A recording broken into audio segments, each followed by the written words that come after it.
بسم اللہ الرحمن الرحیم۔ دوستو، بھائیوں بہنوں، آج ہم تفسیر پیش کر رہے ہیں آیت نمبر 66، 67 اور 68 سورہ آل عمران۔ 66 نمبر میں اللہ تعالیٰ فرماتا ہے، دیکھو تم وہ لوگ ہو جنہوں نے ان باتوں میں بہت جھگڑا کیا جن کا تمہیں علم تھا، اب تم باتوں پر کیوں جھگڑ رہے ہو جن کے بارے میں تم کچھ نہیں جانتے؟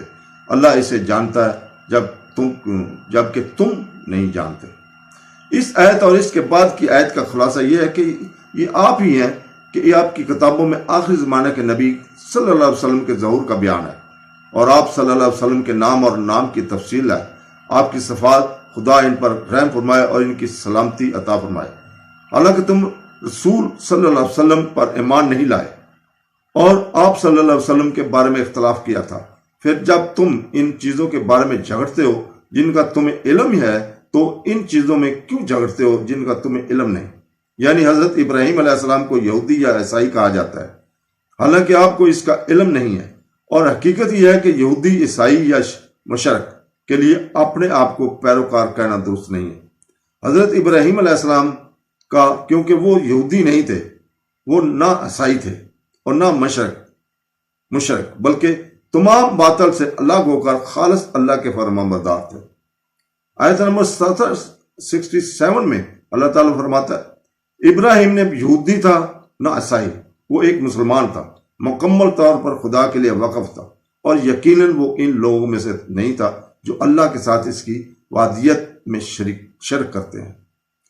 مندرجہ بالا آیات میں بتایا گیا کہ کسی یہودی، عیسائی یا مشرک کے لیے اپنے آپ کو حضرت ابراہیم علیہ السلام کا پیروکار کہنا درست نہیں، کیونکہ وہ نہ یہودی تھے، نہ عیسائی، نہ مشرک، لیکن تمام باطل سے الگ، خالصاً اللہ تعالیٰ کا فرمانبردار مسلمان، وہ نوکر تھے۔ اس کے بعد فرمایا کہ لوگوں میں حضرت ابراہیم علیہ السلام کے سب سے زیادہ قریب وہ لوگ ہیں جو ان کی نبوت کے دور میں ان پر ایمان لائے اور ان کی شریعت پر عمل کیا، اور پھر حضرت ابراہیم علیہ السلام کے سب سے زیادہ قریب وہ ہیں یہ نبی محمد صلی اللہ علیہ وسلم اور ان کی امت پر رحمت نازل ہوں۔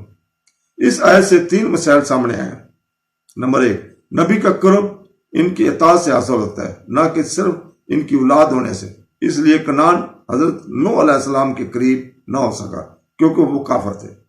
نمبر 2، مسلمان ہی حقیقی ابراہیمی ہیں، اس لیے تمام ابراہیمی سنتیں اسلام میں موجود ہیں، جیسے حج، قربانی، ختنہ، داڑھی وغیرہ، یہ سب سنت ابراہیمی، اور یہ یہودیوں کے مذہب میں نہیں ہے۔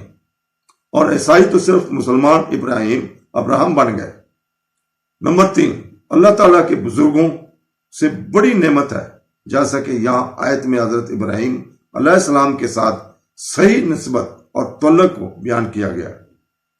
68 میں اللہ تعالیٰ فرماتا ہے، یقیناً جو لوگ ابراہیم کے ساتھ تعلق کے سب سے زیادہ دعوے دار ہیں وہ وہی ہیں جنہوں نے ماضی میں ان کی پیروی کی اور اس وقت یہ نبی اور ان پر ایمان لائے، اور اللہ ایمان والوں کا نگہبان ہے۔